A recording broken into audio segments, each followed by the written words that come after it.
Hello friends, welcome to our channel study for you.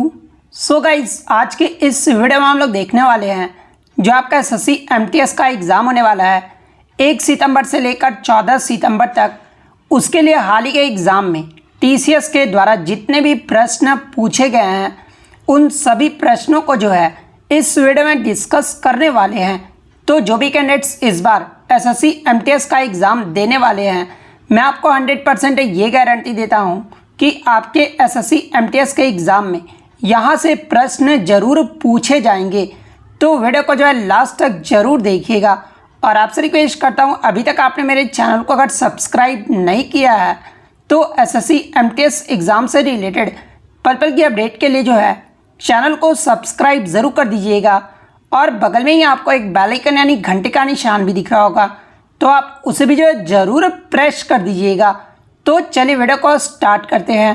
तो आपका पहला क्वेश्चन आया था, the race of my life, ये जो पुस्तक है ना, ये किसके द्वारा लिखा गया है? तो देखिए, the race of my life ये जो पुस्तक है ना, ये आपका मिल्खा सिंह की ऑटोबायोग्राफी यानी आत्मकथा है। तो मिल्खा सिंह आपका यहाँ पे करेक्ट आंसर होगा। इसके अलावा मैं आपको बता दूं कि मिल्खा सिंह को जो है द फ्लाइंग सिख के नाम से भी जाना जाता है। और मिल्खा सिंह जो है एक भारतीय ट्रैक और फील्ड स्प्रिंटर थे। इसके अलावा मैं आपको बता दूं कि मिल्खा सिंह जो है एशियाई खेल और राष्ट्रमंडल खेल हुआ था ना, उसमें 400 मीटर में जो है ये स्वर्ण पदक यानी गोल्ड मेडल जीतने वाले जो है ये भारत के पहले एथलीट थे। तो ये फैक्ट भी आप ध्यान में रखिएगा। इसके अलावा मैं आपको बता दूं कि 1960 का जो आपका रोम ओलंपिक हुआ था ना, उसमें 400 मीटर में जो है मिल्खा सिंह ने ये जो है चौथे स्थान पे जो वो रहे थे। तो ये फैक्ट भी आप ध्यान में रखिएगा। इसके अलावा मैं आपको बता दूं कि 1959 में इन्हें जो है भारत का चौथा सर्वोच्च नागरिक सम्मान यानी पद्मश्री से भी जो है वो सम्मानित किया गया था। इसके अलावा अन्य इंपॉर्टेंट ऑटोबायोग्राफी की अगर मैं बात कर लूँ तो देखिए, प्लेइंग इट माई वे ये जो आपका सचिन तेंदुलकर की आत्मकथा है। The test of my life ये जो आपका युवराज सिंह की ऑटोबायोग्राफी है। सनी डेज के बारे में अगर बात कर ले तो देखिए, ये जो आपका सनी डेज है ना, ये सुनील गावस्कर की ऑटोबायोग्राफी है। एस अगेंस्ट ओट्स ये जो आपका सानिया मिर्जा की ऑटोबायोग्राफी है। प्लेइंग टू विन ये जो आपका साइना नेहवाल की जो ऑटोबायोग्राफी है।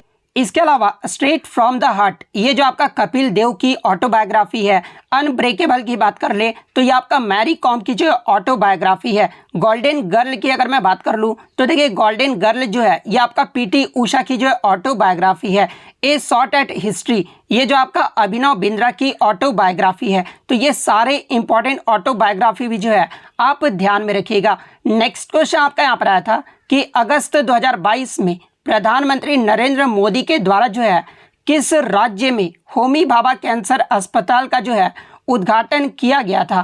तो देखिए, मैं आपको बता दूं कि अगस्त 2022 में प्रधानमंत्री नरेंद्र मोदी के द्वारा जो है पंजाब के मोहाली शहर में होमी भाभा कैंसर अस्पताल का जो उद्घाटन किया गया था। तो पंजाब का मोहाली आपका यहाँ पे करेक्ट आंसर होगा। नेक्स्ट क्वेश्चन आपका यहाँ पर आया था कि 1982 के एशियाई खेलों की जो मेजबानी है ना, ये किस देश के द्वारा किया गया था? तो देखिए, 1982 का जो एशियाई खेल है ना, ये आपका भारत के दिल्ली में आयोजित किया गया था। तो भारत आपका यहाँ पे करेक्ट आंसर होगा। और ये जो है कौन सा संस्करण रहा था? तो देखिए, 1982 का एशिया जो खेल हुआ था ना, ये जो आपका 9वां संस्करण रहा था। तो ये फैक्ट भी आपको ध्यान में रखना है। इसके अलावा बात कर ले प्रथम एशियाई खेल का आयोजन ये जो है कब और कहाँ किया गया था? तो देखिए, प्रथम एशियाई खेलों का जो आयोजन है ना, ये आपका 1951 में नई दिल्ली में जो वो आयोजित किया गया था। और ये जो आपका, मैं आपको बता दूं कि यहाँ से एक प्रश्न और पूछा जाता है कि अब तक जो है भारत में कितने बार एशियाई खेलों की जो है वो मेजबानी की गई है? तो देखिए, अब तक भारत में जो है 2 बार एशियाई खेलों की जो मेजबानी है वो की जा चुकी है। तो ये फैक्ट भी आप ध्यान में रखिएगा। इसके अलावा बात कर ले 18वें एशियाई खेलों का जो आयोजन है यानी जो 18वां जो संस्करण हुआ था, ये कहाँ पर आयोजित किया गया था? तो देखिए, 18वां जो संस्करण है ना, ये आपका 2018 में हुआ था, जो कि आपका इंडोनेशिया के जकार्ता और पोलैंडबर्ग शहर में जो है ये आयोजित किया गया था। वहीं अगर 2022 के 19वें संस्करण की बात कर ले तो देखिए, 2022 का जो 19वां संस्करण है ना, ये आपका चीन होंगजाऊ शहर में आयोजित किया गया है। तो ये फैक्ट भी आपको ध्यान में रखना है। हालांकि मैं आपको बता दूं कि 2022 में ये आपका आयोजित नहीं किया गया है। 2022 में कोविड-19 की वजह से चीन में जो है ये आपका 2023 में जो वो आयोजित किया जाना है। तो ये फैक्ट भी आप ध्यान में रखिएगा। नेक्स्ट क्वेश्चन आपका यहाँ पर आता है कि करगम ये जो है भारत के किस राज्य का लोक नृत्य है? तो देखिए अगर करगम की बात कर ले तो ये आपका तमिलनाडु राज्य का जो वो लोक नृत्य है, तो तमिलनाडु आपका यहाँ पे करेक्ट आंसर होगा। इसके अलावा मैं आपको बता दूं कि कर्ग अट्टम, कुम्मी, कोलाअट्टम, कावड़ी अट्टम, काई सिलबट्टम, यानी जो अंतिम में जिसमें भी आपके अट्टम आते हैं ना, ये सभी आपके तमिलनाडु राज्य के जो है वो लोक नृत्य है। तो ये फैक्ट भी आप ध्यान में रखिएगा। नेक्स्ट क्वेश्चन आपका यहाँ पर आता है कि मानव शरीर का सामान्य तापमान यानी नॉर्मल टेम्परेचर जो है ये कितना होता है? तो देखिए मानव शरीर का जो सामान्य तापमान है ना, ये आपका 37 डिग्री सेल्सियस होता है। तो 37 डिग्री सेल्सियस आपका यहाँ पे करेक्ट आंसर होगा। अगर फ़ारेनहाइट की बात कर ले तो देखिए मानव शरीर का जो सामान्य तापमान है ना, वो आपका फ़ारेनहाइट में 98.44 डिग्री फ़ारेनहाइट होता है। तो ये फैक्ट भी आप ध्यान में रखिएगा। नेक्स्ट क्वेश्चन आपका यहाँ पर आता है कि भारत में वर्तमान में जो है कितने जैवमंडल आरक्षित केंद्र यानी बायोस्फीयर रिजर्व हैं? तो देखिए भारत में वर्तमान में जो है आपके 18 बायोस्फीयर रिजर्व हैं। तो 18 आपका यहाँ पे करेक्ट आंसर होगा। इसके अलावा अगर आगे के शिफ्ट में अगर आपसे पूछा जाए कि भारत का सबसे बड़ा बायोस्फीयर रिजर्व कौन सा है, तो देखिए कच्छ का जो रण है ना, ये भारत का सबसे बड़ा बायोस्फीयर रिजर्व है।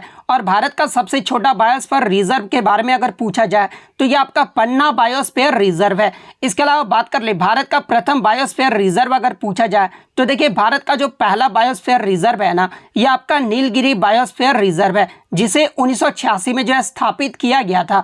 तो ये फैक्ट भी आपको ध्यान में रखना है। नेक्स्ट क्वेश्चन आपका यहाँ पर आता है कि कांग्रेस का प्रथम अधिवेशन, इसकी जो अध्यक्षता है ना, ये किसके द्वारा किया गया था? तो देखिए कांग्रेस का जो प्रथम अधिवेशन की जो अध्यक्षता है ना, ये आपका व्योमेश चंद्र बनर्जी के द्वारा किया गया था। तो व्योमेश चंद्र बनर्जी आपका यहाँ पे करेक्ट आंसर होगा। इसके अलावा बात कर ले कांग्रेस का प्रथम अधिवेशन कब और कहाँ पर हुआ था? तो देखिए कांग्रेस का जो प्रथम अधिवेशन है ना, ये आपका 28 दिसंबर 1885 को जो है बम्बई के गोकुलदास तेजपाल संस्कृत महाविद्यालय में जो है इसका आयोजन किया गया था। तो ये फैक्ट भी आपको ध्यान में रखना है। इसके अलावा बात कर ले कांग्रेस के संस्थापक कौन थे?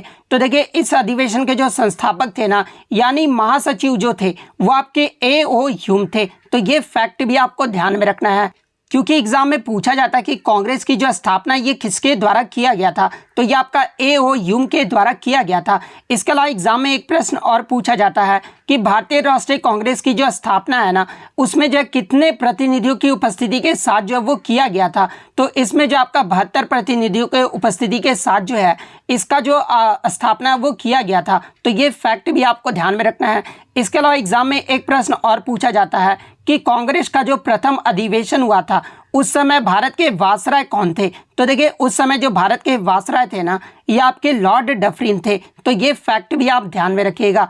नेक्स्ट क्वेश्चन आपका यहाँ पर आता है कि मराठा प्रशासन में किसी भी राज्य के द्वारा उत्पन्न या अर्जित कुल राजस्व का जो आपका 25% जो टैक्स लिया जाता था ना, उस टैक्स का जो है वो नाम पूछा गया था। तो देखिए मराठा प्रशासन में किसी भी राज्य के द्वारा उत्पन्न या अर्जित कुल राजस्व का जो आपका 25% जो टैक्स लिया जाता था, उस टैक्स का जो नाम था वो आपका चौथ टैक्स था, यानी चौथ कर था। तो चौथ कर आपका यहाँ पे करेक्ट आंसर होगा। नेक्स्ट क्वेश्चन आपका यहाँ पर आता है कि इलियास खान ये जो किस वाद्य यंत्र से संबंधित है? तो देखिए इलियास खान की बात कर ले तो ये आपके सितार वाद्य यंत्र से संबंधित है। तो सितार वाद्य यंत्र आपका यहाँ पे करेक्ट आंसर होगा। इसके अलावा विलायत खान के बारे में पूछा जाता है, तो देखिए विलायत खान का भी जो संबंध है ना, ये आपका सितार वाद्य यंत्र से है। तो ये फैक्ट भी आप ध्यान में रखिएगा। नेक्स्ट क्वेश्चन आपका यहाँ पर आया था कि where is Sedong city gold mines located, यानी हाल ही में जो आपका सेडोंग प्रांत यानी सेडोंग प्रोविंस में जो आपका सोने का जो बड़ा भंडार मिला है ना, ये किस देश में स्थित है? तो देखिए ये जो आपका सेडोंग प्रोविंस है ना, ये आपका चीन देश में स्थित है। तो चीन आपका यहाँ पे करेक्ट आंसर होगा। नेक्स्ट क्वेश्चन आपका यहाँ पर आया था कि मैग्नस कार्लसन ये जो किस खेल से संबंधित है? तो देखिए मैग्नस कार्लसन की बात कर ले तो ये आपके नॉर्वे के शतरंज खिलाड़ी यानी चेस के खिलाड़ी हैं। तो शतरंज आपका यहाँ पे करेक्ट आंसर होगा। नेक्स्ट क्वेश्चन आपका यहाँ पर आता है कि मोपिन त्यौहार ये जो है किस राज्य में मनाया जाता है? तो देखिए ये जो आपका मोपिन त्यौहार है ना, ये अरुणाचल प्रदेश राज्य में मनाया जाता है। तो अरुणाचल प्रदेश आपका यहाँ पे करेक्ट आंसर होगा। इसके अलावा मैं आपको बता दूं कि ये जो आपका मोपिन त्यौहार है ना, ये आपका अरुणाचल प्रदेश के गैलोंग जनजाति के द्वारा जो है अप्रैल के महीने में मनाया जाता है। और ये जो आपका त्यौहार है ना, ये आपका बुरी आत्माओं को भगाने के लिए जो है इस त्यौहार को किया जाता है। तो ये फैक्ट भी आपको ध्यान में रखना है। नेक्स्ट क्वेश्चन आपका यहाँ पर आता है कि किस वंश ने खजुराहो के मंदिर का जो वो निर्माण करवाया था? तो देखिए अगर बात कर ले किस वंश के द्वारा करवाया गया था, तो इसे जो है चंदेल वंश के शासकों के द्वारा जो है इसका निर्माण करवाया गया था। तो चंदेल वंश आपका करेक्ट आंसर होगा। इसके अलावा बात कर ले खजुराहो के मंदिर का निर्माण ये जो है कब करवाया गया था? तो देखिए खजुराहो के मंदिर का जो निर्माण है ना, ये 950 ईस्वी से लेकर 1050 ईस्वी के बीच जो है चंदेल वंश के द्वारा जो है वो करवाया गया था। और ये जो आपका खजुराहो का मंदिर है ये किस राज्य में स्थित है? तो ये आपका मध्य प्रदेश के छतरपुर जिले में स्थित है। और ये जो आपका किस भगवान को समर्पित है? तो देखिए ये जो आपका खजुराहो का जो मंदिर है ना, ये आपका भगवान शिव को समर्पित है। तो ये फैक्ट भी आपको ध्यान में रखना है। इसके अलावा मैं आपको बता दूं कि खजुराहो के मंदिर को 1986 में जो है विश्व धरोहर स्थल में भी जो वो शामिल किया गया था। तो ये फैक्ट भी आप ध्यान में रखिएगा। नेक्स्ट क्वेश्चन आपका यहाँ पर आया था कि 2023-24 के बजट के अनुसार निगम कर यानी कॉर्पोरेट जो टैक्स होता है ना, इसमें राजस्व के प्रत्येक रुपए में जो है ये कितने पैसे का जो है वो योगदान देगा? तो देखिए मैं आपको बता दूं कि 2023-24 के बजट के अनुसार निगम कर यानी कॉर्पोरेट टैक्स जो है राजस्व के प्रत्येक 1 रुपए में जो है ये आपका 15 पैसे का जो वो योगदान देगा। तो 15 पैसे आपका यहाँ पे करेक्ट आंसर होगा। इसके अलावा बात कर ले 2023-24 के बजट के अनुसार अगर पूछा जाए जीएसटी जो है राजस्व के प्रत्येक रुपए में जो है ये कितने पैसे का योगदान देगा? तो देखिए अगर जीएसटी की बात कर ले तो ये आपका 17 पैसे का जो ये योगदान देगा। तो ये फैक्ट भी आप ध्यान में रखिएगा। नेक्स्ट क्वेश्चन आपका यहाँ पर आया था कि गौरी, हाथीमना और गैर नृत्य ये जो है राजस्थान के किस जनजाति के द्वारा किया जाता है? तो देखिए ये जो आपका गौरी, हाथीमना और गैर नृत्य जो है ये राजस्थान के भील जनजाति के द्वारा किया जाता है। तो भील जनजाति आपका यहाँ पे करेक्ट आंसर होगा। इसके अलावा राजस्थान के लोक नृत्य की बात कर ले तो कालबेलिया, भवई, शंकरिया, पनियारी, इंडोनी, अग्नि नृत्य, तेरह ताली, गवरी, लुंगरिया, घूमर, घुड़ला ये सब जो आपके राजस्थान के लोक नृत्य है। तो ये फैक्ट भी आपको ध्यान में रखना है। नेक्स्ट क्वेश्चन आपका यहाँ पर आया था कि किस अपराध में पुलिस न्यायालय की अनुमति के बिना जो है किसी व्यक्ति को जो वो गिरफ्तार कर सकती है? तो देखिए ये जो आपका संज्ञेय अपराध यानी कॉग्निजेबल जो ऑफेंस होते हैं ना, इसमें पुलिस न्यायालय के अनुमति के बिना ही जो है किसी व्यक्ति को गिरफ्तार जो वो कर सकता है। तो संज्ञेय अपराध आपका यहाँ पे करेक्ट आंसर होगा। और संज्ञेय अपराध में जो आपका क्या क्या आ जाता है? तो आपके जो हत्या, बलात्कार, चोरी, अपहरण, चालसाजी ये सब जो आपके संज्ञेय अपराध में जो वो शामिल होते हैं। तो ये फैक्ट भी आप ध्यान में रखिएगा। नेक्स्ट क्वेश्चन आपका यहाँ पर आया था कि निर्माण के तरीके के आधार पर कौन सा चट्टान का जो है वो रूप नहीं होता है? तो जैसा कि आपको पता है कि चट्टान के जो आपके 3 रूप होते हैं और वो 3 रूप कौन कौन से होते हैं? तो आपका आग्नेय चट्टान, अवसादी चट्टान और रूपांतरित चट्टान ये जो आपके चट्टान के जो वो आपके 3 रूप होते हैं। अगर आग्नेय चट्टान की बात कर ले तो ये आपका मैग्मा और लावा के जमने से जो है आग्नेय चट्टान का जो वो निर्माण होता है। और आग्नेय चट्टान के अगर उदाहरण की बात कर ले तो ग्रेनाइट और बेसाल्ट ये सब जो आपके चट्टान है ना, ये आपके आग्नेय चट्टान के उदाहरण है। सेकंड अगर अवसादी चट्टान की बात कर ले तो ये जो आपका द्वितीयक चट्टान भी जो है अवसादी चट्टान को कहा जाता है। और इसमें जो आपका बलुआ पत्थर, चूना पत्थर ये सब जो पत्थर है ना, ये आपके अवसादी चट्टान के उदाहरण है। इसके अलावा अगर रूपांतरित चट्टान की बात कर ले तो फाइलाइट, सिस्ट, नीस, क्वार्ट्ज और मार्बल ये सब जो आपके रूपांतरित चट्टान के उदाहरण है। तो ये 3 तो ऑप्शन में दिया गया था। इसके अलावा जो चौथा ऑप्शन होगा ना वो आपका करेक्ट आंसर होगा। नेक्स्ट क्वेश्चन आपका यहाँ पर आता है कि संविधान में प्रस्तावना जो है ये किसकी गरिमा को बढ़ावा देती है? तो देखिए मैं आपको बता दूं कि संविधान की प्रस्तावना जो है ये व्यक्ति और राष्ट्र की एकता और अखंडता की गरिमा बनाए रखने के लिए जो है ये आपके लोगों के बीच भाईचारे यानी बंधुता को बढ़ावा देता है। तो बंधुता आपका यहाँ पे करेक्ट आंसर होगा। नेक्स्ट क्वेश्चन आपका यहाँ पर था कि केंद्रक ये जो है किस कोशिका में पाया जाता है। तो देखिए अगर केंद्रक की बात कर ले तो ये आपका यूकैरियोटिक सेल में जो है आपका जो है वो पाया जाता है। तो यूकैरियोटिक आपका यहाँ पे करेक्ट आंसर होगा।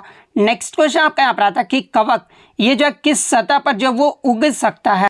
तो कवक की अगर मैं बात कर लूँ तो कवक जो है आमतौर पर आपके लकड़ी, ड्राई वॉल, इसके अलावा कपड़े, वॉलपेपर, चिलमन, छत, टाइटल और कालीन पर जो है ये आपके उगते यानी पाए जाते हैं। तो इनमें से आपका जो भी ऑप्शन में दिया गया होगा वो आपका करेक्ट आंसर होगा। नेक्स्ट क्वेश्चन आपका यहाँ पर आता है कि इनमें से कौन सा महाजनपद नहीं है। तो देखिए मैं आपको बता दूं कि आपके जो है 16 महाजनपद है और 16 महाजनपद के राजधानी भी जो आप ध्यान में रखिएगा क्योंकि यहाँ से प्रश्न पूछे जाते हैं। पहले अगर महाजनपद की बात कर ले तो देखिए काशी की जो राजधानी है वो वाराणसी में है, कौशल की जो राजधानी है ये आपका श्रावस्ती में है, थर्ड आपका अंग की जो राजधानी है वो आपका चंपा में है, चेदी की जो राजधानी है ना वो आपका शक्तिमती में है, वत्स की राजधानी की बात कर ले तो इसकी जो राजधानी है वो आपका कौशाम्बी में है, कुरु की जो राजधानी है ना ये आपका इंद्रप्रस्थ में है, पांचाल की जो राजधानी है यानी उत्तरी पांचाल का जो राजधानी है वो आपका अहित क्षेत्र में है और दक्षिणी पांचाल की जो राजधानी है ये आपका काम्पिल्ली में है। मत्स्य की अगर बात कर ले तो इसकी जो राजधानी है ये आपका विराट नगर में है। सूरसेन की राजधानी अगर पूछा जाए तो इसकी जो राजधानी है वो आपका मथुरा में है। अवंती की राजधानी की बात कर ले तो उज्जैन में जो है अवंती की राजधानी है। अस्मक की राजधानी अगर पूछा जाए तो देखिए अस्मक की जो राजधानी है ना ये आपका पैठान यानी प्रतिष्ठान में है। गांधार की राजधानी की बात कर ले तो ये आपका तक्षशिला में है। कंबोज की जो राजधानी है ये आपका हाटक यानी राजपुर में है। वज्जी की जो राजधानी है ये आपका वैशाली में है। मल्ल की जो राजधानी है ये आपका कुशीनगर में है और मगध की जो राजधानी है ना ये आपका गिरिव्रज यानी राजगिरी में है। तो ये आपके 16 महाजनपद की जो है राजधानी है। तो इनमें से आपका 3 महाजनपद दिया गया होगा। इसके अलावा जो चौथा महाजनपद दिया था ना वो आपका करेक्ट आंसर हो कि वाकर कप ये जो है किस खेल से संबंधित है। तो देखिए ये जो आपका वाकर कप है ना ये आपका गोल्फ से संबंधित एक ट्रॉफी है। तो गोल्फ आपका यहाँ पे करेक्ट आंसर होगा। इसके अलावा अन्य कप की बात कर ले तो Ryder cup, masters tournament, the US open ये सभी जो कप है ना ये आपके गोल्फ से संबंधित कप है। तो ये फैक्ट भी आप ध्यान में रखिएगा। इसके अलावा एग्जाम में एक प्रश्न और पूछा जाता है कि गोल्फ खेल को ओलंपिक में जो है ये कब शामिल किया गया था। तो देखिए गोल्फ खेल को जो है ये आपका 1900 ईस्वी में ओलंपिक में शामिल किया गया था। तो ये फैक्ट भी आपको ध्यान में रखना है। नेक्स्ट क्वेश्चन आपका यहाँ पर आता है कि भरतनाट्यम ये जो है किस राज्य का प्रसिद्ध नृत्य है। तो देखिए ये जो आपका भरतनाट्यम है ना ये तमिलनाडु राज्य का जो है एक शास्त्रीय नृत्य है। तो तमिलनाडु आपका यहाँ पे करेक्ट आंसर होगा। इसके अलावा मैं आपको बता दूं कि संगीत नाटक अकादमी यानी भारत की राष्ट्रीय अकादमी के अनुसार भारत में आपके जो शास्त्रीय नृत्य को जो मान्यता दिया गया ना वो आपके 8 शास्त्रीय नृत्यों को जो वो मान्यता दिया गया है। इसके अलावा मैं आपको बता दूं कि संस्कृति मंत्रालय के द्वारा ये जो आपका छऊ नृत्य है ना इसे भी जो है आपका शास्त्रीय नृत्य का जो वो दर्जा दिया गया है। तो अगर एग्जाम में पूछा जाए कि संस्कृति मंत्रालय के द्वारा कितने शास्त्रीय नृत्यों को जो है दर्जा दिया गया है तो देखिए संस्कृति मंत्रालय के द्वारा टोटल आपके 9 शास्त्रीय नृत्यों को जो है वो दर्जा दिया गया है। और अगर एग्जाम में पूछा जाए कि संगीत नाटक अकादमी के अनुसार कितने शास्त्रीय नृत्यों को जो मान्यता दिया गया है तो देखिए संगीत नाटक अकादमी के अनुसार टोटल आपके 8 शास्त्रीय नृत्यों को जो है वो दर्जा दिया गया है। और वो 8 शास्त्रीय नृत्य कौन कौन से हैं तो पहला आपका भरतनाट्यम है जो कि आपका तमिलनाडु राज्य का है। सेकंड आपका कथक है जो कि आपका उत्तर पश्चिम और मध्य भारत यानी उत्तर प्रदेश राज्य का जो है एक शास्त्रीय नृत्य है। कथकली जो है ये आपका केरल का है। कुचिपुड़ी जो है ये आपका आंध्र प्रदेश राज्य का शास्त्रीय नृत्य है। ओडिसी जो है ये आपका उड़ीसा का है। मणिपुरी की बात कर ले तो ये आपका मणिपुर का है। मोहिनीअट्टम जो है ये आपका केरल राज्य का एक शास्त्रीय नृत्य है। और ये जो आपका सत्रिया नृत्य है ये असम राज्य का एक शास्त्रीय नृत्य है। तो ये सारे फैक्ट जो आपको ध्यान में रखना है। नेक्स्ट क्वेश्चन आपका यहाँ पर आता कि इनमें से कौन सी पुस्तक जो है डॉक्टर एपीजे अब्दुल कलाम की आत्मकथा यानी ऑटोबायोग्राफी है। तो देखिए ये जो आपका विंग्स ऑफ फायर जो पुस्तक है ना जिसे 1999 में जो है प्रकाशित किया गया था और ये जो आपका विंग्स ऑफ फायर पुस्तक है ये आपका डॉक्टर एपीजे अब्दुल कलाम की जो है ऑटोबायोग्राफी है। तो विंग्स ऑफ फायर आपका यहाँ पे करेक्ट आंसर होगा। इसके अलावा बात कर ले डॉक्टर एपीजे अब्दुल कलाम के बारे में तो इन्हें जो है भारत का मिसाइल मैन भी जो है वो आपका कहा जाता है। और ये जो आपके डॉक्टर एपीजे अब्दुल कलाम थे ये गणतंत्र भारत के 11वें राष्ट्रपति बने थे। और ये कब बने थे तो ये आपके 2002 में जो है भारत के जो वो राष्ट्रपति बने थे।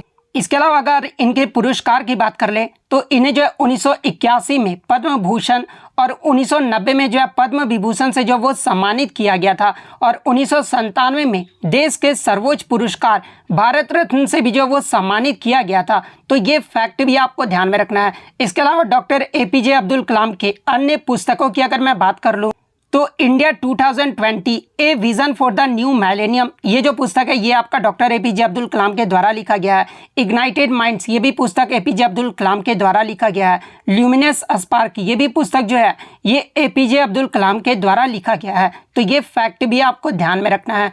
नेक्स्ट क्वेश्चन आपका यहाँ पर था कि what does F stand for in the FRBM act 2003 of the Indian economy, यानी भारतीय अर्थव्यवस्था में FRBM अधिनियम 2003 का एफ का जो वो अर्थ पूछा गया था। तो देखिए भारतीय अर्थव्यवस्था में FRBM एक्ट का जो फुल फॉर्म होता है ना, ये आपका fiscal responsibility and budget management act होता है। तो आपका एफ का अर्थ पूछा गया था, तो एफ का जो आपका फिस्कल आपका यहाँ पे करेक्ट आंसर होगा। और मैं आपको बता दूं कि ये जो आपका FRBM एक्ट है ना, इसे अगस्त 2003 में जो वो अधिनियमित किया गया था, और इस अधिनियम का जो उद्देश्य है ना वो आपका भारत में वित्तीय प्रबंधन प्रणालियों में जो है वो आपका पारदर्शिता लाना है। तो ये फैक्ट भी आपको ध्यान में रखना है। नेक्स्ट क्वेश्चन आपका यहाँ पर था कि 2011 की जनगणना के अनुसार भारत के निम्नलिखित में से किस राज्य में लिंगानुपात यानी सेक्स रेशियो जो है ये सबसे अधिक रहा था। तो देखिए सबसे पहले हम लोग बात कर ले सेक्स रेशियो यानी लिंगानुपात के बारे में कि लिंगानुपात होता क्या है। तो देखिए 1000 पुरुषों पर जितनी भी महिलाएं होती है ना उसे ही जो है सेक्स रेशियो कहा जाता है। और 2011 की जनगणना के अनुसार सबसे ज़्यादा जो आपका लिंगानुपात है ना ये केरल राज्य का रहा था। केरल राज्य का जो लिंगानुपात है ना वो आपका 1000 पुरुषों पर 1084 महिलाएं थी। तो केरल आपका यहाँ पे करेक्ट आंसर होगा। इसके अलावा एग्जाम में और प्रश्न बनता है यहाँ से कि सबसे कम लिंगानुपात वाला राज्य कौन सा रहा था। तो देखिए 2011 की जो जनगणना हुई थी उसमें सबसे कम जो लिंगानुपात वाला राज्य रहा था वो आपका हरियाणा राज्य रहा था। हरियाणा राज्य का जो लिंगानुपात है ना वो आपका 1000 पुरुषों पर 877 महिलाएं थी। तो ये फैक्ट भी आपको ध्यान में रखना है। अगर केंद्र शासित प्रदेश के बारे में पूछा जाए तो देखिए सबसे अधिक लिंगानुपात वाला जो केंद्र शासित प्रदेश रहा था ना ये आपका पुडुचेरी रहा था। पुडुचेरी का जो लिंगानुपात है वो आपका 1000 पुरुषों पर 1038 महिलाएं थी। तो ये फैक्ट भी आपको ध्यान में रखना है। अगर ओवरऑल बात कर ले यानी राज्य और आपका केंद्र शासित प्रदेश में सबसे कम लिंगानुपात वाला केंद्र कौन रहा था तो ये आपका दमन और दीव रहा था। दमन और दीव का जो लिंगानुपात है ना वो आपका 1000 पुरुषों पर 618 महिलाएं थी। तो ये फैक्ट भी आप ध्यान में रखिएगा। इसके अलावा बात कर ले अगर भारत की जनगणना के बारे में यानी भारत के लिंगानुपात के बारे में तो देखिए 2011 की जनगणना में भारत का जो लिंगानुपात है ना वो आपका 943 रहा था। तो ये फैक्ट भी आप ध्यान में रखिएगा। इसके अलावा भारत का जो पहला जनगणना हुआ था ना ये आपका 1872 में लॉर्ड मेयो के कार्यकाल में जो है ये आयोजित किया गया था। वहीं अगर पहली आधिकारिक जनगणना के बारे में पूछा जाए तो देखिए पहला जो आधिकारिक जनगणना है ना ये आपका 1881 में लॉर्ड रिपन के द्वारा जो है ये आपका शुरू किया गया था। और जो आपका 2011 की जो जनगणना हुआ था ना ये आपका जो है भारत का 15वां जनगणना था। तो ये फैक्ट भी आपको ध्यान में रखना है। और 2011 की जनगणना का नारा क्या रहा था तो देखिए 2011 की जनगणना का जो नारा रहा था ना वो हमारी जनगणना हमारा भविष्य रहा था। तो ये फैक्ट भी आप ध्यान में रखिएगा। इसके अलावा एग्जाम में पूछा जाता है कि 2011 की जनगणना में जनगणना आयुक्त कौन थे। तो ये आपके CM चंद्रमौली थे। नेक्स्ट क्वेश्चन आपका यहाँ पर आया था कि 1998 में कुचिपुड़ी नृत्य के लिए जो है पद्म भूषण से किसे सम्मानित किया गया था। तो देखिए ये जो आपका वेम्पति चिन्ना सत्यम थी ना ये आपका कुचिपुड़ी नृत्य से संबंधित है। और ये जो आपके 1998 में इन्हें जो कुचिपुड़ी नृत्य के लिए जो है पद्म भूषण पुरस्कार से सम्मानित किया गया था। तो वेम्पति चिन्ना सत्यम आपका यहाँ पे करेक्ट आंसर होगा। नेक्स्ट क्वेश्चन आपका यहाँ पर आता है कि भारत का क्षेत्रफल विश्व के क्षेत्रफल का जो है ये कितना प्रतिशत है। तो देखिए भारत का जो क्षेत्रफल है ना ये विश्व के क्षेत्रफल का 2.4% है। तो 2.4% आपका यहाँ पे करेक्ट आंसर होगा। इसके अलावा मैं आपको बता दूं कि क्षेत्रफल की दृष्टि से विश्व में भारत जो है ये आपका 7वां सबसे बड़ा देश है। अगर सबसे बड़ा देश अगर पूछा जाए कौन है तो ये आपका रूस है, सेकंड पे आपका कनाडा है, थर्ड पे आपका अमेरिका है, फोर्थ पे आपका चीन है, फिफ्थ पे आपका ब्राज़ील और सिक्स पे आपका ऑस्ट्रेलिया और 7वां जो है सबसे बड़ा जो देश है वो हमारा भारत देश है। तो ये फैक्ट भी आपको ध्यान में रखना है।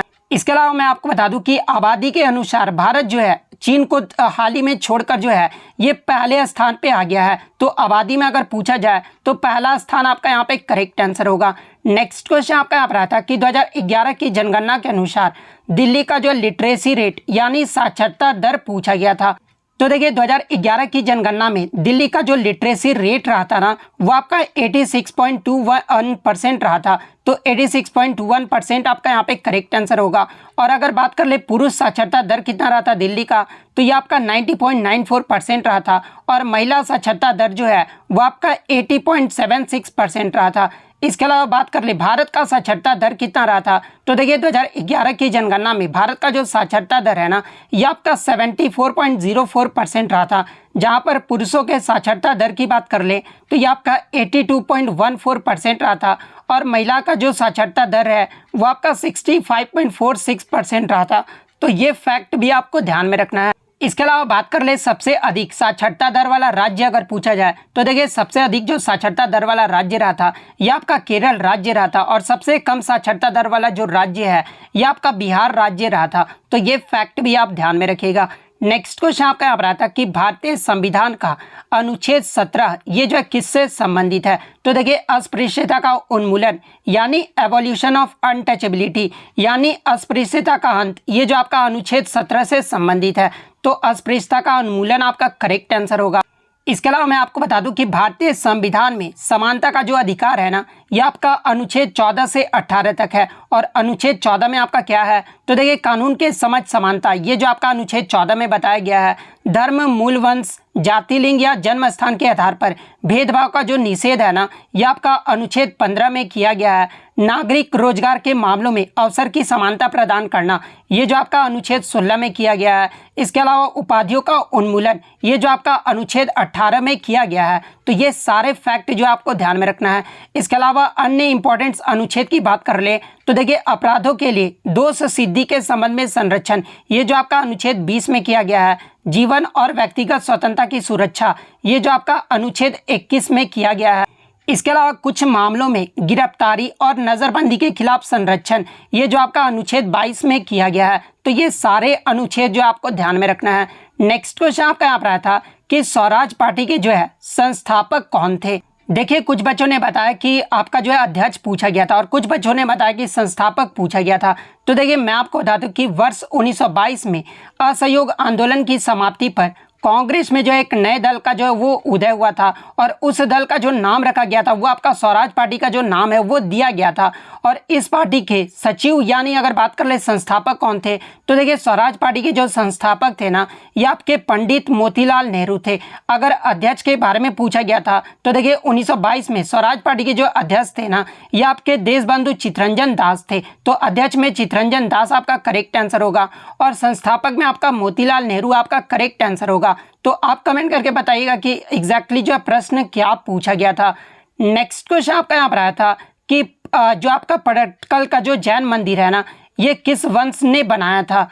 तो देखिए ये जो आपका पटक्कल का जो जैन मंदिर है ये आपका कर्नाटक राज्य में स्थित है और इसे जो है चालुक्य वंश के द्वारा बनवाया गया था। तो चालुक्य वंश आपका करेक्ट आंसर होगा। और ये जो आपका पटक्कल का जो जैन मंदिर है ना ये आपका मालप्रभा नदी के किनारे जो है वो आपका बना हुआ है। और ये जो आपका मालप्रभा नदी है ये कृष्णा नदी की जो है वो सहायक नदी है। तो ये फैक्ट भी आपको ध्यान में रखना है। नेक्स्ट क्वेश्चन आपका यहाँ पर आता कि भारतीय राष्ट्रीय कांग्रेस की प्रथम महिला अध्यक्ष कौन थी। तो देखिए भारतीय राष्ट्रीय कांग्रेस की जो प्रथम महिला अध्यक्ष थी ना ये आपकी एनी बेसेंट थी। तो एनी बेसेंट आपका यहाँ पे करेक्ट आंसर होगा। 1917 में कलकत्ता में जो आपका भारतीय राष्ट्रीय कांग्रेस का जो अधिवेशन हुआ था उसमें जो है ये पहली महिला अध्यक्ष जो वो बनी थी। तो एनी बेसेंट आपका करेक्ट आंसर होगा। तो ये तो हो गया आपका प्रथम महिला अध्यक्ष के बारे में। अगर एग्जाम में पूछा जाए कि भारतीय राष्ट्रीय कांग्रेस की पहली भारतीय महिला अध्यक्ष कौन थी, तो देखिए अगर पहली भारतीय महिला अध्यक्ष के बारे में पूछा जाए तो ये आपके सरोजनी नायडू थी। तो ये फैक्ट भी आप ध्यान में रखिएगा।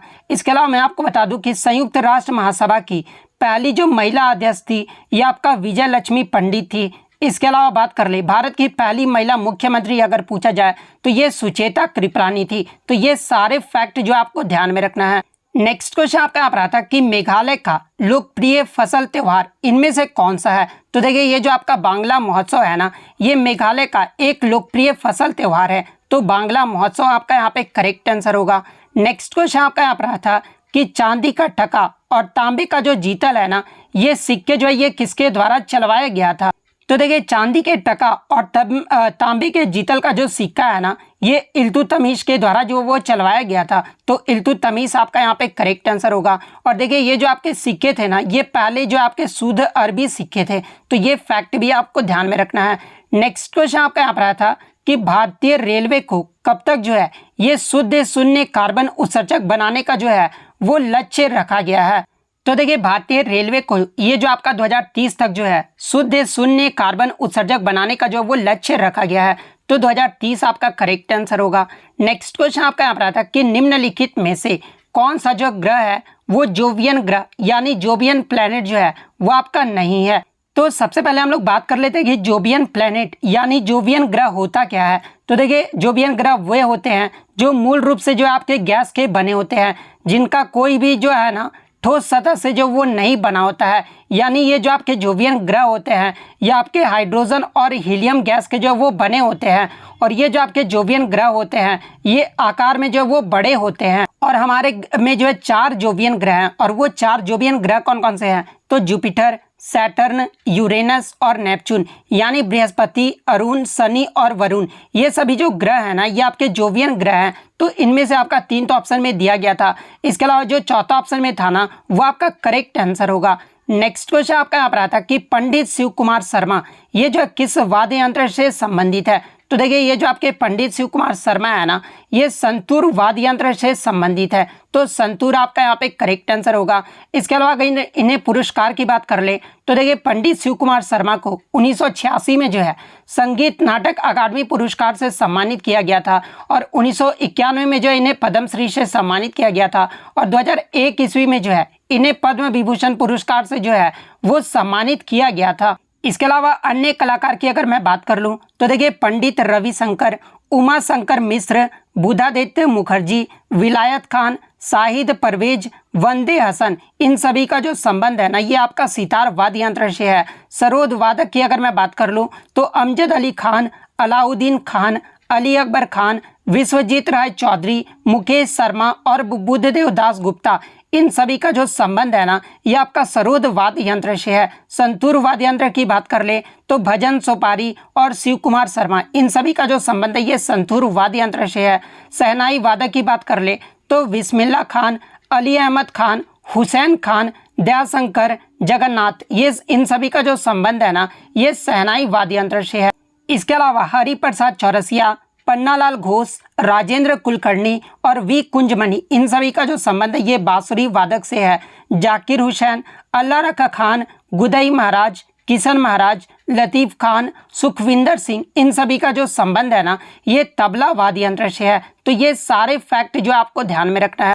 नेक्स्ट क्वेश्चन आपका यहाँ पर आता है कि which vitamin helps to keep our skin and eyes healthy, यानी कौन सा विटामिन जो है हमारी त्वचा और आंखों को जो है स्वस्थ रखने में मदद करता है। तो देखिए ये जो आपका विटामिन ए है ना ये हमारी त्वचा और आंखों को स्वस्थ रखने में जो है ये मदद करता है। तो विटामिन ए आपका करेक्ट आंसर होगा। नेक्स्ट क्वेश्चन आपका यहाँ पर आता है कि conservation of iron from rusting which coating is done by, यानी जंग लगने से बचाने के लिए लोहे पर एक सुरक्षात्मक जस्ते के लेप को जो है ये किस प्रक्रिया में प्रयोग किया जाता है। तो देखिए जंग लगने से बचाने के लिए लोहे पर जो एक सुरक्षात्मक जस्ते का जो लेप का प्रयोग है ना ये आपका जस्तीकरण यानी गैल्वेनाइजिंग प्रक्रिया के द्वारा जो है ये प्रयोग किया जाता है। तो गैल्वेनाइजिंग आपका यहाँ पे करेक्ट आंसर होगा। नेक्स्ट क्वेश्चन आपका यहाँ पर आया था कि भारत का कौन सा राज्य जो है कपास का सबसे बड़ा उत्पादक राज्य है। तो देखिए भारत में कपास का जो सबसे बड़ा उत्पादक राज्य है ना ये आपका गुजरात राज्य है। तो गुजरात आपका यहाँ पे करेक्ट आंसर होगा। इसके अलावा एग्जाम में एक प्रश्न और पूछा जाता है कि भारतीय राज्य में सूती कपड़ा मिलों की सबसे बड़ी संख्या किस राज्य में है। तो देखिए सूती कपड़ा मिलों की जो सबसे बड़ी संख्या है ना ये आपका महाराष्ट्र राज्य में है। तो ये फैक्ट भी आपको ध्यान में रखना है। नेक्स्ट क्वेश्चन आपका यहाँ पर आया था कि भारत की ओर से टोक्यो पैरालंपिक 2021 में जो है पैरा शूटिंग यानी निशानेबाजी में जो है स्वर्ण पदक किसने जीता है। तो देखिए टोक्यो पैरालंपिक 2021 में पैराशूटिंग में जो स्वर्ण पदक है ना, ये अवनी लेखरा के द्वारा जो वो जीता गया था। तो अवनी लेखरा आपका यहाँ पे करेक्ट आंसर होगा। नेक्स्ट क्वेश्चन आपका यहाँ पर आया था कि दिल्ली नगर निगम संशोधन अधिनियम 2022 के द्वारा जो है दिल्ली के कितने नगर निगम का जो है वो विलय किया गया है। तो देखिए मैं आपको बता दूं कि 22 मई 2022 को दिल्ली नगर निगम संशोधन अधिनियम 2022 के द्वारा ये जो आपका दिल्ली के 3 नगरों को जो वो विलय किया गया है। तो 3 आपका यहाँ पे करेक्ट आंसर होगा। नेक्स्ट क्वेश्चन आपका यहाँ पर आया था कि ब्रिटेन के किस प्रधानमंत्री ने जो है अक्टूबर 2022 में 44 दिन के कार्यकाल के बाद जो है वो आपका रिजाइन यानी इस्तीफा जो वो दे दिया है। तो देखिए अक्टूबर 2022 में ब्रिटेन के लीज ट्रस्ट ने जो है ब्रिटेन प्रधानमंत्री के पद से जो है 44 दिन के बाद जो है ये इस्तीफा दे दिए हैं। तो लीज ट्रस्ट आपका यहाँ पे करेक्ट आंसर होगा। नेक्स्ट क्वेश्चन आपका यहाँ पर था किस what is added to soap to reduce is moisture content, यानी साबुन में आर्द्रता कम करने के लिए जो है क्या मिलाया जाता है। तो देखिए साबुन में आर्द्रता कम करने के लिए जो है ग्लिसरॉल मिलाया जाता है। तो ग्लिसरॉल आपका यहाँ पे करेक्ट आंसर होगा। नेक्स्ट क्वेश्चन आपका यहाँ पर आया था कि मानव कौन से युग में उत्पन्न हुआ था, यानी मानव का जो शारीरिक विकास है ना ये किस काल में शुरू हुआ था। तो देखिए मानव का जो शारीरिक विकास है ये आपका पूरा पाषाण युग में जो वो शुरू हुआ था। तो पूरा पाषाण युग आपका यहाँ पे करेक्ट आंसर होगा। तो थर्ड शिफ्ट में जो आपका पहला क्वेश्चन आया था कि हॉर्नबिल ये जो है किस राज्य का त्यौहार है। तो देखिए ये जो आपका हॉर्नबिल फेस्टिवल है ना ये नागालैंड राज्य का त्यौहार है। तो नागालैंड आपका यहाँ पे करेक्ट आंसर होगा। इसके अलावा मैं आपको बता दूं कि ये जो आपका हॉर्नबिल फेस्टिवल है ना इसे त्योहारों का त्यौहार भी जो वो कहा जाता है। और ये जो आपका हॉर्नबिल फेस्टिवल है ये आपका 1 से 10 दिसंबर के बीच नागालैंड राज्य में जो है ये 10 दिनों तक जो है इस त्यौहार को मनाया जाता है। तो ये फैक्ट भी आपको ध्यान में रखना है। और देखिए इसी से मिलता जुलता एक और आपका नाम है जो कि पक्के पागा हॉर्नबिल फेस्टिवल है। तो देखिए ये जो आपका पक्के पागा हॉर्नबिल फेस्टिवल है ना ये अरुणाचल प्रदेश राज्य का जो है एक राज्य उत्सव है। तो ये फैक्ट भी आपको ध्यान में रखना है। नेक्स्ट क्वेश्चन आपका यहाँ पर आया था कि अर्थशास्त्र पुस्तक के लेखक कौन है। तो देखिए अर्थशास्त्र पुस्तक के जो लेखक है ना ये चाणक्य हैं, जिनका अन्य नाम जो है वो कौटिल्य है। तो चाणक्य आपका यहाँ पे करेक्ट आंसर होगा। इसके अलावा बात कर ले अन्य पुस्तक के बारे में जहाँ से आपके टीसीएस के द्वारा हर एग्जाम में जो प्रश्न पूछा जाता है, जैसे कि अष्टाध्यायी पुस्तक के लेखक कौन है। तो ये आपके पाणिनि है। मुद्रा राक्षस पुस्तक के जो लेखक हैं ये आपके विशाख दत्त हैं। गीत गोविंद पुस्तक के जो लेखक हैं ये आपके जयदेव हैं। रामायण के जो लेखक हैं ये आपके वाल्मीकि हैं। महाभारत के जो लेखक हैं ये आपके वेद व्यास हैं। विक्रमांक चरित के लेखक की बात कर ले तो इसके जो लेखक है वो आपके बिलन हैं। पृथ्वीराज रासो पुस्तक के जो लेखक हैं ये आपके चंद बरदाई हैं। राजतरंगिणी पुस्तक के जो लेखक हैं ये आपके कलन हैं। और अर्थशास्त्र जो पुस्तक है ये चाणक्य के द्वारा लिखा गया है। इसके अलावा हर्षचरित और कादम्बरी ये दोनों जो पुस्तक है ना ये बाणभट्ट के द्वारा लिखा गया है। तो ये सारे फैक्ट जो आपको ध्यान में रखना है। नेक्स्ट क्वेश्चन आपका यहाँ पर आया था कि नेपाल भारत के किस दिशा में स्थित है। तो देखिए ये जो आपका नेपाल है ना ये भारत के उत्तर पूर्व दिशा में स्थित है। तो उत्तर पूर्व आपका यहाँ पे करेक्ट आंसर होगा। इसके अलावा बात कर ले चीन जो है भारत के किस दिशा में स्थित है। तो देखिए चीन जो है ये आपका भारत के उत्तर पूर्व दिशा में स्थित है। और पाकिस्तान की अगर बात कर ले तो देखिए पाकिस्तान देश जो है ये भारत के आपका जो उत्तर पश्चिम दिशा में स्थित है। तो ये फैक्ट भी आप ध्यान में रखिएगा। इसके अलावा एग्जाम में एक प्रश्न और यहाँ से बनता है कि भारत किस पड़ोसी देश के साथ सबसे ज़्यादा जो है वो सीमा साझा करता है। तो देखिए भारत जो है बांग्लादेश के साथ सबसे ज़्यादा जो है वो सीमा साझा करता है। तो कितने किलोमीटर करता है। तो ये आपका 4096 किलोमीटर जो है बांग्लादेश के साथ सीमा साझा करता है। इसके बाद भारत जो है चीन के साथ 3488 किलोमीटर की जो है वो सीमा साझा करता है। पाकिस्तान देश की बात कर ले तो देखिए भारत पाकिस्तान के साथ 3323 किलोमीटर की सीमा साझा करता है। नेपाल के साथ 1751 किलोमीटर की सीमा साझा करता है। म्यांमार की बात कर ले तो 1643 किलोमीटर की सीमा साझा करता है। भूटान के साथ जो है भारत 699 किलोमीटर की जो वो सीमा साझा करता है। और अफगानिस्तान देश की बात कर ले तो अफगानिस्तान के साथ भारत जो है 106 किलोमीटर की जो सीमा जो है वो साझा करता है। तो ये फैक्ट भी आपको ध्यान में रखना है। इस प्रकार भारत का जो लैंड बॉर्डर यानी स्थलीय जो सीमा है ना ये आपका 15,106 किलोमीटर है। वहीं अगर कोस्ट लाइन यानी तटीय सीमा की बात कर ले तो देखिए भारत का जो तटीय सीमा है ना ये आपका 7,516 किलोमीटर है। तो ये फैक्ट भी आपको ध्यान में रखना है।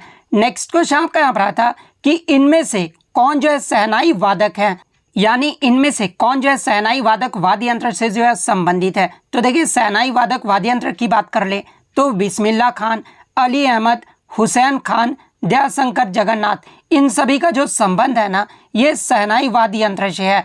तो आपके ऑप्शन में जो है बिस्मिल्लाह खान दिया गया था, तो बिस्मिल्लाह खान आपका यहाँ पे करेक्ट आंसर होगा। इसके अलावा बिस्मिल्लाह खान की बात कर ले तो देखिए बिस्मिल्लाह खान सर्वोच्च नागरिक सम्मान प्राप्त करने वाले जो है ये तीसरे शास्त्रीय संगीतकार थे। पहले शास्त्रीय संगीतकार की बात कर ले तो ये आपके MS सुब्बालक्ष्मी थी, सेकंड आपका रविशंकर थे और तीसरे जो थे ये आपके बिस्मिल्लाह खान थे। तो ये फैक्ट भी आपको ध्यान में रखना है। इसके अलावा मैं आपको बता दूं कि बिस्मिल्लाह खान को जो है 2001 ईस्वी में जो है भारत रत्न से सम्मानित किया गया था। 1968 में जो है पद्म भूषण पुरस्कार से सम्मानित किया गया था। 1980 में पद्म विभूषण पुरस्कार से सम्मानित किया गया था और 1961 में जो है पद्मश्री पुरस्कार से सम्मानित किया गया था। तो ये सारे फैक्ट जो आपको ध्यान में रखना है। नेक्स्ट क्वेश्चन आपका यहाँ पर आया था कि महमूद गजनवी ने किस मंदिर को जो है वो लूटा था। तो देखिए महमूद गजनवी के द्वारा 17 बार जो है ये सोमनाथ जो मंदिर है ना जो कि आपका गुजरात राज्य में स्थित है और इसे जो है 17 बार जो है मोहम्मद गजनवी के द्वारा वो जो है वो लूटा गया था। तो सोमनाथ मंदिर आपका यहाँ पे करेक्ट आंसर होगा। इसके अलावा एग्जाम में एक प्रश्न और पूछा जाता है कि महमूद गजनवी के द्वारा अंतिम बार जो सोमनाथ मंदिर पर जो है ये कब आक्रमण किया गया था। तो देखिए अंतिम बार जो सोमनाथ मंदिर पर है ना ये आपका 1025 ईस्वी में जो है वो किया गया था। तो ये फैक्ट भी आपको ध्यान में रखना है। और उस क्षेत्र पर जो है शासन किसका था। तो देखिए 1025 ईस्वी में इस क्षेत्र पर जो शासन है ना ये आपका भीम प्रथम का था। तो ये फैक्ट भी आप ध्यान में रखिएगा। इसके अलावा एग्जाम में एक प्रश्न और पूछा जाता है कि महमूद गजनवी का जो है दरबारी कवि कौन था।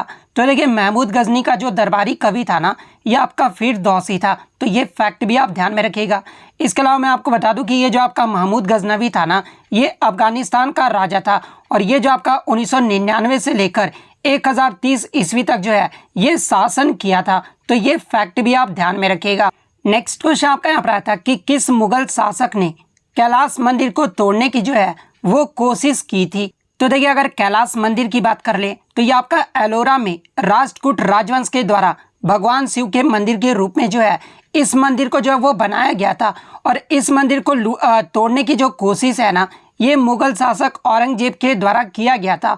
तो औरंगजेब आपका यहाँ पे करेक्ट आंसर होगा। नेक्स्ट क्वेश्चन आपका यहाँ पर आया था कि मृणालिनी साराभाई ये जो है किस शास्त्रीय नृत्य की नृत्यांगना है। तो देखिए ये जो आपका मृणालिनी साराभाई है ना ये भरतनाट्यम नृत्य की जो है ये नृत्यांगना है। तो भरतनाट्यम आपका करेक्ट आंसर होगा। इसके अलावा बात कर ले अन्य प्रमुख शास्त्रीय नृत्यों के नृत्यांगना के बारे में जहां से अक्सर एग्जाम में प्रश्न पूछा जाता है, जैसे कि रुक्मणी देवी अरुणडेल, इनका जो संबंध है ये किस शास्त्रीय नृत्य से है। तो इनका जो संबंध है ये भरतनाट्यम से है। पंडित बिरजू महाराज का जो संबंध है ना ये कथक नृत्य से है। उदय शंकर का जो संबंध है वो आपका फ्यूजन से है। केलुचरण मोहापात्रा का जो संबंध है ये आपका ओडिसी नृत्य से है। गुरु बिपिन सिंह का जो संबंध है ये आपका मणिपुरी नृत्य से है। गुरु वेम्पति चिन्ना सत्यम का जो संबंध है ये आपका कुचिपुड़ी नृत्य से है। सोनल मानसिंह का जो संबंध है ना ये आपका भरतनाट्यम और ओडिसी नृत्य से है। तो ये फैक्ट भी आपको ध्यान में रखना है। पद्म सुब्रमण्यम का जो संबंध है ना ये आपका भरतनाट्यम नृत्य से है। इसके अलावा शोभना नारायण का जो संबंध है वो कथक से है। श्रीमंता शंकरदेव का जो संबंध है वो सत्रिया नृत्य से है और ये जो आपका सत्रिया नृत्य है ये आपका असम राज्य का एक शास्त्रीय नृत्य है। मृणालिनी साराभाई की बात कर ले तो ये आपका भरतनाट्यम और कथकली नृत्य से संबंधित है। इसके अलावा कलामंडलम कल्याणी कुटी अम्मा की बात कर ले तो इनका जो संबंध है ये मोहिनी अट्टम से है। यामिनी कृष्णा मूर्ति का जो संबंध है ये आपका कुचिपुड़ी और भरतनाट्यम नृत्य से है। 20 सत्यनारायण शर्मा का जो संबंध है ये आपका कुचिपुड़ी नृत्य से है। तंजोर बाला सरस्वती का जो संबंध है वो भरतनाट्यम से है। इसके अलावा कुमारी कमला का जो संबंध है ये कथक नृत्य से है। अलार्मेल वल्ली का जो संबंध है ना वो आपका भरतनाट्यम नृत्य से है। तो ये सारे इंपॉर्टेंट फैक्ट जो है आपको ध्यान में रखना है। नेक्स्ट क्वेश्चन आपका यहाँ पर था कि 1916 में भारतीय राष्ट्रीय कांग्रेस और किन के बीच जो है ये लखनऊ समझौता हुआ था। तो देखिए ये जो आपका लखनऊ समझौता है ये आपका 1916 में भारतीय राष्ट्रीय कांग्रेस और मुस्लिम लीग के बीच जो है ये हुआ था, तो मुस्लिम लीग आपका यहाँ पे करेक्ट आंसर होगा। और देखिए 1916 के लखनऊ समझौता में ही जो है आपके नरम दल और गरम दल जो है वो आपके एक हुए थे, जो कि आपका जो 1907 का जो सूरत अधिवेशन हुआ था जिसमें नरम दल और गरम दल जो है वो आपके अलग हो गए थे, और इसी अधिवेशन में नरम दल और गरम दल जो है वो आपके एकजुट हुए थे, यानी लखनऊ समझौता में जो वो एकजुट हुए थे। नेक्स्ट क्वेश्चन आपका यहाँ पर आया था कि द वुड्स डिस्पैच ये जो है किससे संबंधित है। तो देखिए मैं आपको बता दूं कि 1854 में चार्ल्स वुड ने अंग्रेजी शिक्षा का प्रचार और महिलाओं की शिक्षा पर जोर देने के लिए जो है भारत के गवर्नर जनरल डलहौजी को जो है एक पत्र भेजा था, और इस पत्र में वो सुझाव दिए थे कि भारत के जो आपके प्राइमरी स्कूल यानी जो प्राथमिक विद्यालय है ना, इसमें जो स्थानीय भाषा को जो वो शुरू किया जाए। इसके अलावा उच्च शिक्षा यानी विश्वविद्यालय की शिक्षा का माध्यम में जो है अंग्रेजी भाषा भी जो है वो होनी चाहिए। ये जो आपका वुड्स डिस्पैच में जो ये पत्र जो है वो आपका भेजा गया था। तो इनमें से जो भी ऑप्शन में दिया गया होगा वो आपका करेक्ट आंसर होगा। नेक्स्ट क्वेश्चन आपका यहाँ पर आता था कि जैसे ही नदी मैदान में प्रवेश करती है तो यह जो है मुड़ जाती है और बड़े जो है मोड़ बनाती है, तो उस मोड़ को जो वो क्या कहा जाता है। तो जैसा कि आप देखे होंगे कि जब नदी मैदान में जब प्रवेश करती है ना, तो वो आपका इस प्रकार से जो वो मुड़ जाता है और इस प्रकार से जो वो मोड़ बनाता है, तो इसी मोड़ को जो है ये आपका मिएंडर कहा जाता है। तो मिएंडर आपका यहाँ पे करेक्ट आंसर होगा। नेक्स्ट क्वेश्चन आपका यहाँ पर था कि इटली के वर्तमान प्रधानमंत्री कौन है। तो देखिए 22 अक्टूबर 2022 को जो है जियोर्जिया मेलोनी जो है ये इटली की प्रधानमंत्री बनी है। तो जियोर्जिया मेलोनी आपका यहाँ पे करेक्ट आंसर होगा। नेक्स्ट क्वेश्चन आपका यहाँ पर था कि IBF का जो है फुल फॉर्म पूछा गया था। तो देखिए IBF का जो फुल फॉर्म होता है ना, ये आपका इन विट्रो फर्टिलाइजेशन होता है। तो इन विट्रो फर्टिलाइजेशन आपका यहाँ पे करेक्ट आंसर होगा। नेक्स्ट क्वेश्चन आपका यहाँ पर था कि अनुच्छेद 44 ये जो है किससे संबंधित है। तो देखिए अनुच्छेद 44 की बात कर ले तो ये आपका समान नागरिक संहिता से संबंधित है, यानी राज्य में जो है भारत के पूरे क्षेत्र में नागरिकों के लिए एक समान नागरिक संहिता जो है वो सुनिश्चित करने का जो वो प्रयास करेगा। तो नागरिक संहिता आपका यहाँ पे करेक्ट आंसर होगा। नेक्स्ट क्वेश्चन आपका यहाँ पर था कि राष्ट्रीय मतदाता दिवस ये जो है कब मनाया जाता है। तो देखिए राष्ट्रीय मतदाता दिवस जो है ये प्रत्येक वर्ष 25 जनवरी को जो है वो मनाया जाता है। और 25 जनवरी को क्यों मनाया जाता है, क्योंकि इसी दिन जो है इलेक्शन कमीशन ऑफ इंडिया यानी चुनाव आयोग का जो गठन है ना, ये 25 जनवरी 1950 को किया गया था। तो 25 जनवरी आपका यहाँ पे करेक्ट आंसर होगा। नेक्स्ट क्वेश्चन आपका यहाँ पर आया था कि प्लांट्स के पत्तियों में जो है क्या मौजूद होता है। तो देखिए पत्तियों में उपस्थित जो आपके हरे रंग के जो वर्णक होते हैं ना, उसे जो है पर्णहरित जो है वो कहा जाता है। तो पर्णहरित आपका यहाँ पे करेक्ट आंसर होगा। और देखिए ये जो आपके पर्णहरित होते हैं ना, ये आपके एक पौधे के क्लोरोप्लास्ट में जो वो स्थित होता है। तो ये फैक्ट भी आपको ध्यान में रखना है। नेक्स्ट क्वेश्चन आपका यहाँ पर आया था कि what is the length of the table tennis playing surface, यानी टेबल टेनिस खेलने की जो सतह की जो लंबाई है ना, ये कितनी होती है। तो देखिए टेबल टेनिस खेलने की सतह की जो लंबाई है ये आपका 2.74 मीटर होता है। तो 2.74 मीटर आपका यहाँ पे करेक्ट आंसर होगा। और अगर इसके चौड़ाई की बात कर ले तो देखिए इसका जो चौड़ाई है ना वो आपका 1.525 मीटर होता है। तो ये फैक्ट भी आप ध्यान में रखिएगा। नेक्स्ट क्वेश्चन आपका यहाँ पर था कि आभासी इमेज यानी जो आपके वर्चुअल इमेज होते हैं ना, ये किसके द्वारा बनाया जाता है। तो सबसे पहले हम लोग बात कर ले आभासी प्रतिबिंब यानी वर्चुअल इमेज होता क्या है। तो देखिए ऐसे प्रतिबिंब जिन्हें जो है पर्दे पर प्राप्त किया जा सकता है उन्हें जो है वास्तविक प्रतिबिंब यानी रियल जो है इमेज कहा जाता है, लेकिन जिन्हें पर्दे पर प्राप्त नहीं किया जाता है उन्हें जो है आभासी प्रतिबिंब यानी वर्चुअल इमेज कहा जाता है। तो ये फैक्ट आप ध्यान में रखिएगा। और ये जो आपका आभासी प्रतिबिंब की जो छवि है ना, यह आपका समतल दर्पण और अपसारी लेंस जिसे अवतल लेंस भी कहा जाता है और उत्तल दर्पण की सहायता से जो है आभासी छवि जो है वो बनाई जाती है। तो इनमें से जो भी ऑप्शन में दिया गया होगा वो आपका करेक्ट आंसर होगा। नेक्स्ट क्वेश्चन आपका यहाँ पर था कि बूताकोला जो नृत्य है ना, ये किस राज्य में प्रचलित है। तो देखिए ये जो आपका बूताकोला नृत्य है ये आपका कर्नाटक और केरल के तुलुनाडु क्षेत्र में जो ये आपका प्रचलित है। तो कर्नाटक या केरल इनमें से जो दोनों में से कोई भी राज्य दिया गया होगा वो आपका करेक्ट आंसर होगा। नेक्स्ट क्वेश्चन आपका यहाँ पर था कि who is the author of the Zoya factor, यानी जो ये आपका द जोया फैक्टर जो नोवेल है ना, ये किसके द्वारा लिखा गया है। तो देखिए जोया फैक्टर जो उपन्यास है ये अनुजा चौहान के द्वारा लिखा गया है, तो अनुजा चौहान आपका करेक्ट आंसर होगा। नेक्स्ट क्वेश्चन आपका यहाँ पर रहा था कि भारत में सबसे ज़्यादा जो है ये किस प्रकार के वन पाए जाते हैं। तो देखिए भारत में सबसे ज़्यादा जो है ये आपके उष्ण कटिबंधीय पर्णपाती वन पाए जाते हैं, तो उष्ण कटिबंधीय पर्णपाती वन आपका करेक्ट आंसर होगा। और देखिए मैं आपको बता दूं कि उष्ण कटिबंधीय पर्णपाती वन को जो है ये आपका मानसून वन भी कहा जाता है, तो ये फैक्ट भी आपको ध्यान में रखना है। नेक्स्ट क्वेश्चन आपका यहाँ पर रहा था कि जून 2022 में आरबीआई ने जो है भारत को विश्व स्तर पर भुगतान के पावर हाउस के रूप में जो है स्थापित करने के लिए कौन सा विजन जो है वो शुरू किया था।